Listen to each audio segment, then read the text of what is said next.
sei se é necessário, mas se for, já tive com Candidato Presidente República José Ramos Horta declara Bania laiha liafuan segunda volta tambah votos nebe povo fobania lorionania manang iha primeira volta. Matematicamente, husi votos nebe iha premiado Nobel da Paz ne, hoham nasa iha conferência imprensa nebe halau iha sede nasional candidatura niang iha wudilaran dili, ho contenti mos fo parabéns ba equipa sucesso sira nebe hamutu kona honia durante processo iha kampanya to lorong eleição. Aula não é a segunda volta, né? Estava aguardando na primeira volta, estamos sama não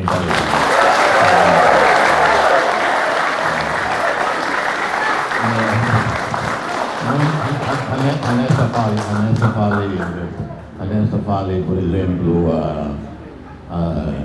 alam hawa karak ba likisa, maybe hawa no ainda dá uma ba semana selo para ba jaco kana lai hawa no lai ba likisa, portanto, primeira volta nem acontece, também aritmeticamente aí a possibilidade.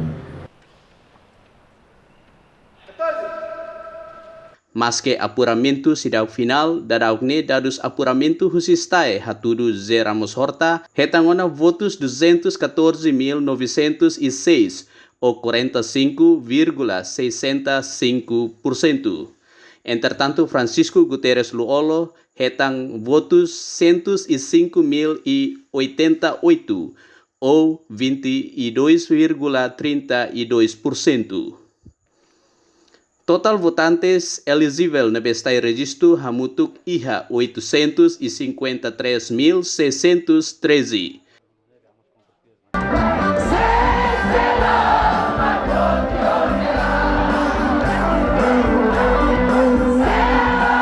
Ramos Horta nebe hetang apoia husi Sanana Gusmão no partido CNRT ho partido político balu no movimento barak bania candidatura continua tau agenda principal bania candidatura maka dissolve Parlamento Nacional no halo dialogo ho partido político sira nebe ia assento iha Parlamento Nacional ho qualiamos formação governo fong bele liu husi dialogo consensus ou eleição antecipada.